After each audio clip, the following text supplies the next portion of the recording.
Pastor, bienvenido, fuerte abrazo, gloria al Señor desde este frío del Canadá. Ya nos empezó fuertemente el frío, pero felices, contentos con nuestro Dios, amén. Bendiciones, pastor. Amén, Dios les bendiga. Saludo en este día especial para todos y gracias a Dios que, Dios nos regala una oportunidad más para poder disfrutar en la presencia de Dios y poder alimentarnos de ese ambiente espiritual, de la oración, de la palabra y sentir que Dios está con nosotros cada día. Bien, vamos a continuar con nuestro estudio acerca de las puertas de Jerusalén. Sé que hay bastante que decir sobre esto y bueno, cada predicador, cada pastor que estudia esto siempre tiene algunos puntos de vista y enfoques diferentes. Entonces cada uno de pronto hablamos de acuerdo al punto de vista que Dios nos permite ver y comprender, y eso es lo que compartimos. Aquí en el capítulo 3 estamos mirando entonces en el libro de Nehemías acerca de la restauración de los muros y las puertas de Jerusalén. Una cosa muy importante en el pueblo, los muros que nos hablaban acerca de seguridad y las puertas por donde el pueblo se desplazaba para una y otra parte. Era muy importante esta parte en la vida del pueblo de Israel. Estamos hablando entonces las puertas que se mencionan aquí en el capítulo 3. Hay más puertas que se mencionan en otras partes, pero estamos hablando de las que hay aquí en el capítulo 3. Y miramos la primera puerta, que fue la puerta de las ovejas, que nos habla de la importancia de entrar por esta puerta. Y estamos mirando que esta puerta nos señala a Jesucristo. Él dijo, yo soy la puerta, el que por mí entrare será salvo. Y entrará y saldrá y hallará pasto. Jesucristo es la puerta de las ovejas. Toda oveja tiene que entrar por esta puerta. Hay un nombre que es para salvación, dice la Biblia que es el único nombre, el nombre de Jesucristo. Por eso creemos en Jesucristo, por eso nos bautizamos en su nombre, por eso vivimos para Él, porque Jesucristo es la única puerta. Él dijo, yo soy el camino, la verdad y la vida, nadie viene al Padre sino por mí. Y cada persona que forma parte de este rebaño tiene que entrar por esta puerta. Recuerda que Jesús dijo, habrá un pastor y un rebaño. Él habló de otras ovejas que tenía, dijo, pero las voy a llamar y ellas también van a formar un solo rebaño juntamente. Entonces, esta es muy importante porque debemos saber si realmente hemos entrado por la puerta. Hay una sola puerta de entrada, una sola manera. En el libro de los Hechos de los Apóstoles está muy claro lo que los apóstoles predicaron, el mensaje de salvación, el nombre de Jesucristo, y cómo toda persona que entró aquí a las bendiciones del Evangelio entró por esta puerta, arrepintiéndose de sus pecados y siendo bautizado en el nombre de Jesucristo. Entonces ahí está muy claro en el libro de los Hechos de los Apóstoles cómo entramos por la puerta de las ovejas.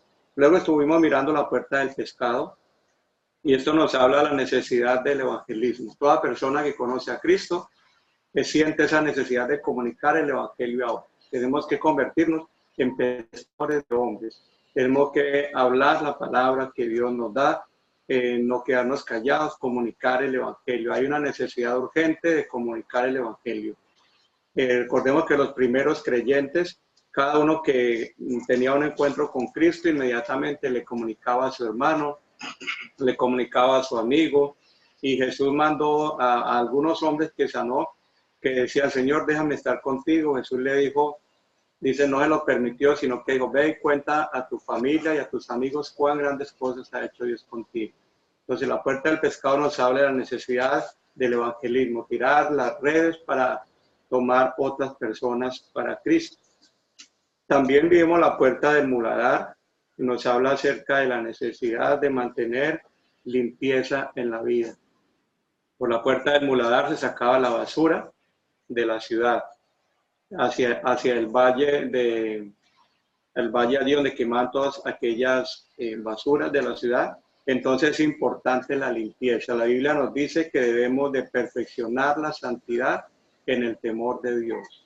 Siempre debe haber una actitud de arrepentimiento en el creyente una actitud donde estamos dispuestos a abandonar todo aquello que Dios nos muestra que nuestra vida no sirve. Toda práctica mala, toda costumbre mala, todo pensamiento impuro, toda práctica que sabemos que contamina nuestra vida y que no permite que el Espíritu Santo haga una morada completa en nosotros, debemos de eliminar en nuestra vida. La Biblia dice que debemos destruir las cosas malas en nuestra vida. Pablo dice, escribiendo a los Gálatas, si las cosas que destruí, las mismas vuelvo a edificar, transgresor me hago. Entonces el arrepentimiento completo es un llamado para poder mantenernos limpios y siempre ver una actitud de arrepentimiento. No es que nos arrepintamos siempre de los mismos pecados, sino que ver una actitud de arrepentimiento. Cuando vemos algo mal en nuestra vida, debemos inmediatamente buscar remediar aquello. La Biblia dice que el que encubre su pecado no prospera, pero el que lo confiesa y se aparta alcanzará misericordia. Entonces es bueno mantener siempre esa actitud, un corazón sensible y estar mirando nuestra vida, que no hayan cosas que se estén acumulando, cosas que nos estén dañando nuestra vida espiritual. Recuerden que miramos un caso en el Antiguo Testamento donde dice la Biblia que era tanto la abominación que habían acumulado en el templo que duraron varios días sacando todo lo que habían metido personas en el templo, contaminándolo. Y tuvo que haber un proceso de limpieza, el cual duró varios días hasta que el templo fue purificado. Entonces muchas veces hay que hacer también un proceso en nuestra vida de mantenernos en la presencia de Dios y pedirle a Dios que Él nos esté alumbrando, iluminando, para que nos muestre qué cosas andan mal en nuestra vida. Porque a veces esas cosas no permiten que se cumpla el propósito de Dios en nosotros. Dios no puede trabajar en nosotros a veces cuando nuestras vidas están contaminadas, cuando hay cosas que no están en acuerdo con la palabra de Dios. Dios necesita vasos limpios. Recordemos que la Biblia dice que si alguno se limpiare de estas cosas, será un instrumento útil, purificado, santificado y útil para los usos del Señor y dispuesto para toda buena obra. La parte del creyente es limpiarse, purificarse y estará listo como un instrumento. Cuando Dios quiera usarlo, Dios lo necesite, esta persona va a estar preparada para el uso de Dios. Pero debemos buscar mantener nuestras vidas limpias. Bien, aquí vamos entonces avanzando. Ya estamos haciendo un repaso. Estuvimos mirando estas puertas. Bueno, la puerta del Muladar, miramos la puerta del Valle también, la puerta del Valle que nos habla de esos momentos de pronto bajos en nuestra vida, momentos de luchas, momentos de dificultades, pero estamos viendo que Dios es un Dios que trabaja en nuestra vida en los momentos altos y en los momentos bajos. Dios es un Dios que está con nosotros en la prueba, en momentos de tristeza, pero también en los momentos de gozo. Está con nosotros en cualquier circunstancia. Dios no tiene limitaciones en nuestra vida, no importa con la situación que estemos pasando. Y a veces necesitamos pasar momentos de prueba, momentos de tribulación, porque por medio de ellos conocemos también el poder de Dios obrando en nosotros. Bueno, seguimos adelante. Tenemos entonces también ahora la puerta de la fuente, que nos menciona aquí también el libro de Nehemías. Y tenemos también la puerta de las aguas. Faltan algunas, está la puerta de los caballos también. Pero vamos a hablar un poquito aquí. Dice el versículo 26. Y los sirvientes del templo que habitaban en Ofel restauraron hasta el frente la puerta de las aguas al oriente y la torre que sobresalía. Antes de esta encontramos nosotros también la puerta de la fuente. Entonces estas dos puertas son muy importantes. Ambas nos hablan de la necesidad del agua, y la puerta de las aguas nos habla a nosotros como esa limpieza por la palabra. La puerta de la fuente nos habla de esa necesidad de la llenura del Espíritu Santo. Y son dos cosas muy importantes en la vida del creyente. Por ejemplo, aquí los vemos nosotros en dos partes. En el libro de Ezequiel, el capítulo 36, hay una promesa de Dios para el pueblo de Israel, pero que es general también para nosotros, porque es el mismo proceso que Dios cumple en la salvación. Capítulo 36, versículo 25 dice: esparciré sobre vosotros agua limpia, y seréis limpiados de todas vuestras inmundicias, y de todos vuestros ídolos os limpiaré. Os daré corazón nuevo y pondré espíritu nuevo dentro de vosotros, y quitaré de vuestra carne el corazón de piedra y os daré un corazón de carne. Y pondré dentro de vosotros mi espíritu, y haré que andéis en mis estatutos y guardéis mis preceptos y los pongáis por obra. Entonces aquí lo primero que dice es que Dios va a esparcir agua limpia para limpiar todas nuestras inmundicias y todos nuestros ídolos. Necesitamos un lavamiento. Esa agua limpia es la palabra de Dios, que Él nos habla. Recordemos que Jesús le dijo a los discípulos: ya vosotros estáis limpios por la palabra que os he hablado. La predicación de la palabra es como agua que Dios esparce para limpiar, para quitar de nosotros el mal, para apartarnos de nuestras malas cosas. Es la palabra de que cumple esta función. Pero también dice: pondré dentro de vosotros mi espíritu. Entonces no solamente necesitamos la administración de la palabra, sino también necesitamos la habitación del Espíritu Santo en nosotros. Estas cosas son muy importantes. Vamos a mirar un poquito entonces acerca de la puerta de la fuente. Jesús dijo en el Evangelio de Juan, en capítulo 7, versículo 37, que en el último y gran día de la fiesta Jesús se puso en pie y alzó la voz diciendo: si alguno tiene sed, venga a mí y beba. Y el que cree en mí, como dice en la Escritura, de su interior correrán ríos de agua viva. Y luego el verso aclara y dice: esto dijo del Espíritu que habían de recibir los que creyesen en él, porque aún no había venido el Espíritu Santo, porque Jesús no había sido aún glorificado. Jesús está dando una promesa para todos los que creyéramos en él. Y dijo que el que creyera en él, como dice la Escritura, de su interior iban a correr ríos de agua viva. A la mujer samaritana, él le dijo: si tú conocieses el don de Dios y quién es el que te dice dame de beber, tú le pedirías a él y él te daría agua viva. Aquella mujer le dijo: Señor, dame esa agua para que no venga aquí a secarla. Pero ella le está diciendo: ¿de dónde tienes el agua viva? ¿Eres tú mayor que nuestro padre Jacob? ¿O que nos dejó este pozo en el cual bebieron ellos, sus ganados y nuestros hijos? Pero Jesús le dice: el que bebiere de esta agua volverá a tener sed.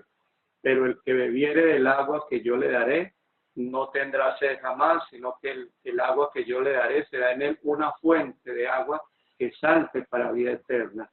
Lo único que puede calmar totalmente la necesidad, la sed de una persona es el Espíritu Santo. Realmente, por eso la Biblia habla del Espíritu Santo como una bebida.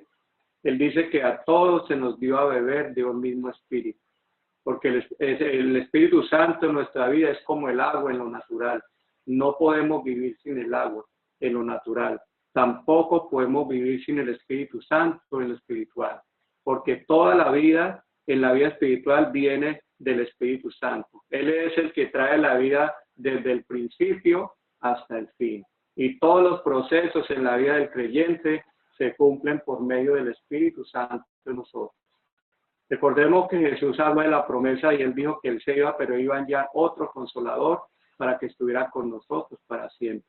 Dijo: el Espíritu de verdad, el cual el mundo no puede recibir porque no le ve ni le conoce. Pero vosotros le conocéis porque mora con vosotros y estará en vosotros. Entonces Jesús dio la promesa de que el Espíritu que los había acompañado a ellos, estando allí en Cristo Jesús, ahora iba a estar en ellos. Y cuando habló de otro consolador, habló no de otra divinidad, sino de otra forma en que él iba a estar ministrando al creyente, y no era ya en su cuerpo de carne, sino su espíritu habitando dentro de nosotros. Y esto es muy importante, porque la verdad es que cada creyente necesita beber de esta fuente. Cada creyente necesita el Espíritu Santo. El Espíritu Santo no es para unos creyentes escogidos y para otros no, o para los más santificados y para otros no. El Espíritu Santo es una promesa para todos. Quiero leer unas escrituras. En el libro de Gálatas, la carta de Pablo a los Gálatas, señala muchos pasajes aquí donde nos habla del Espíritu Santo. La carta a los Gálatas es sobresaliente de dos cosas, y la cruz de Cristo y el Espíritu Santo. Entonces aquí hablando sobre el Espíritu dice el versículo capítulo 3, versículo 14. El versículo 13 dice, Cristo nos redimió de la maldición de la ley, hecho por nosotros maldición, porque está escrito, maldito todo el que es colgado en un madero, para que en Cristo Jesús la bendición de Abraham alcanzase a los gentiles, a fin de que por la fe recibiésemos la promesa del Espíritu Santo. Pues notemos que la cruz va juntamente con el Espíritu. El propósito de la muerte de Cristo en la cruz del Calvario fue quitar la maldición que había en la ley para que la promesa que Dios hizo a Abraham de traer bendición nos alcanzase a nosotros, con el fin de que recibiésemos la promesa del Espíritu Santo. Entonces, la promesa de Dios está apuntando a esto, a que cada creyente en Cristo reciba la promesa del Espíritu Santo. Aquí está hablando como que realmente es el propósito de Dios con cada creyente individualmente. La iglesia como cuerpo de Cristo es habitación del Espíritu, pero cada creyente individualmente también debe ser morada del Espíritu Santo de Dios. El capítulo 3 nos dice de esta manera el versículo 2. Esto solo quiero recibir de vosotros. ¿Recibisteis el Espíritu por las obras de la ley o por el oír con fe? Tan necios sois, habiendo comenzado por el Espíritu, ahora vais a acabar por la carne. Versículo 5, aquel pues que os suministra el Espíritu y hace maravillas entre vosotros, ¿lo hace por las obras de la ley o por el oír con fe? Vemos que la Biblia nos dice que el Espíritu es un comienzo en la vida cristiana, porque dice, habiendo comenzado por el Espíritu.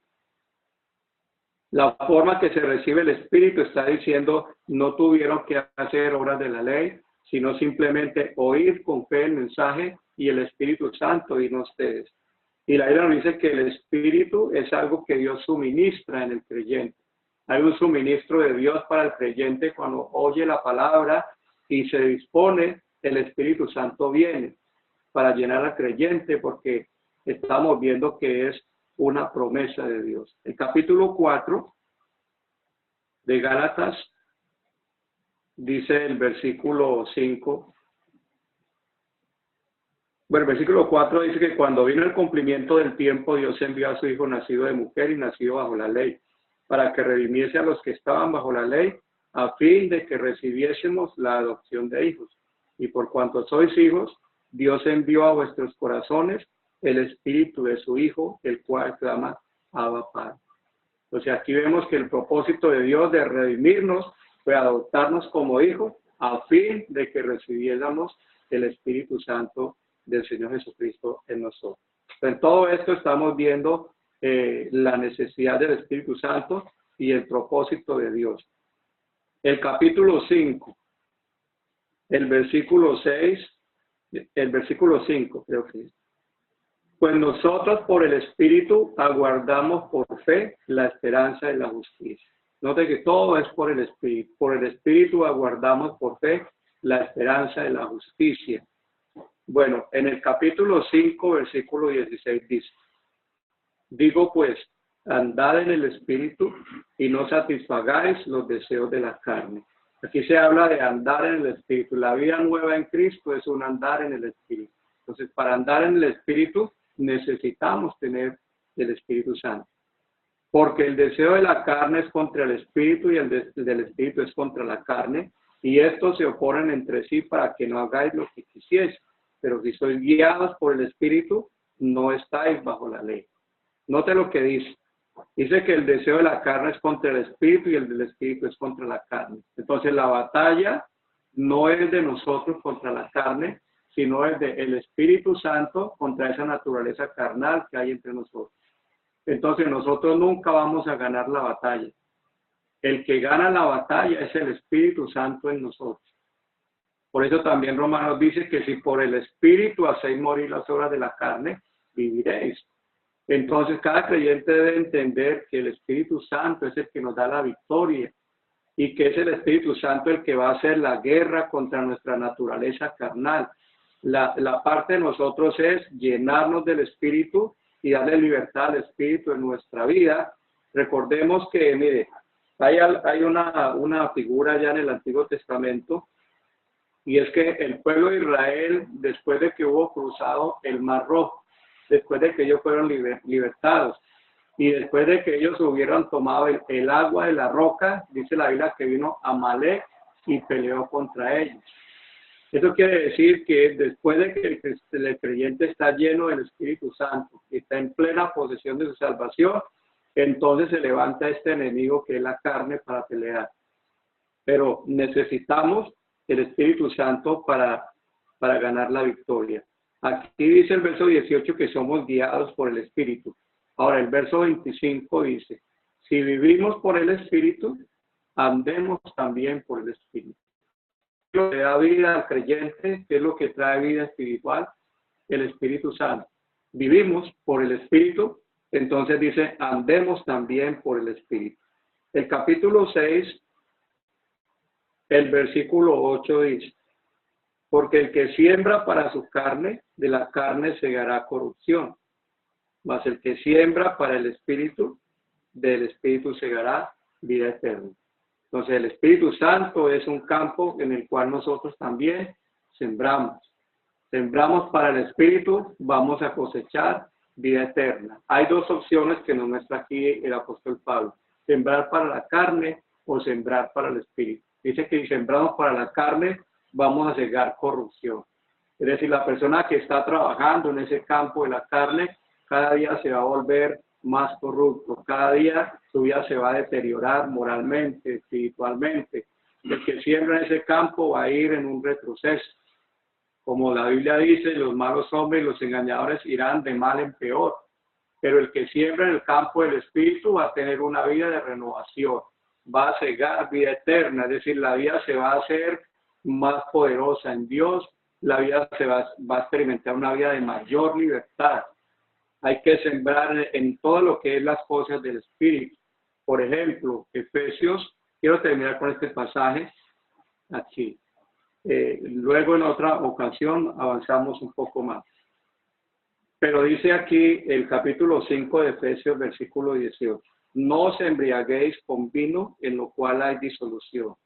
Antes bien, sed llenos del Espíritu.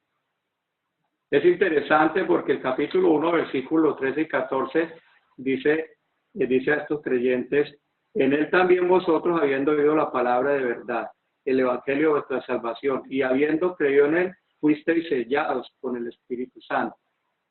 Y luego en el capítulo 4 les dicen, no contristéis al Espíritu Santo de Dios, con el cual fuisteis sellados para el día de la redención. Pero ahora aquí en el capítulo 5 está diciendo, no os embriaguéis con vino en lo cual hay disolución, antes bien ser llenos del Espíritu Santo. Entonces, está hablando a creyentes que ya habían sido sellados con el Espíritu Santo, que ya habían recibido el Espíritu Santo, pero le está diciendo ser llenos del Espíritu.